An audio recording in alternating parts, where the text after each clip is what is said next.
तर guys good morning. आता 11 वाजायला आले आणि आता जस्ट आंघोळ करून आले आणि आज रनिंग नाही गेलो कारण की झोपलेलं. आणि आता मी देवपूजा करणार. आता मी ब्रेकफास्ट करतो, खाकरा खातो, मग त्यानंतर थोडा वेळ मोबाईल बघतो, मग भेटतो.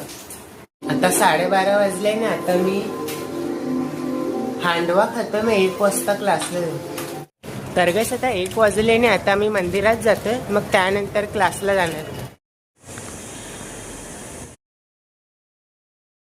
आता 3 वाजले ना, आता जस्ट क्लास सोडून निघालोय आणि आता घरी जातोय. आता घरी आलोय ना, आता मी जेवायला बसलोय.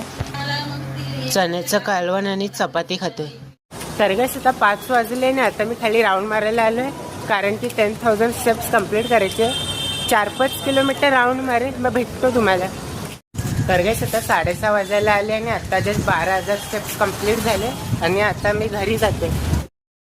तर गाइस आता 8 वाजले आणि आता जस्ट पाणी भरून झालंय आणि आता मी डॉक्टरकडे जातोय कारण की काल रात्रीपासून मला खूप सर्दी झाली. मग आता मी जातो डॉक्टरकडे, मग भेटतो तुम्हाला. आता घरी आलो आणि डॉक्टरने औषधं दिली आणि आता व्हिडिओ एडिट करायचा आहे, मग भेटतो तुम्हाला. आता 10 वाजायला आले आणि आता मी जेवायला बसले. चण्याचं कालवण, चपाती आणि काकडी खातो. तर गाइस आता 11 वाजायला आले आणि आता मी खाली राऊंड मारायला आलोय आणि आजचे 16,000 स्टेप्स कम्प्लीट झाले. मग भेटतो तुम्हाला उद्या एका नवीन ब्लॉगमध्ये. Thank you so much for watching.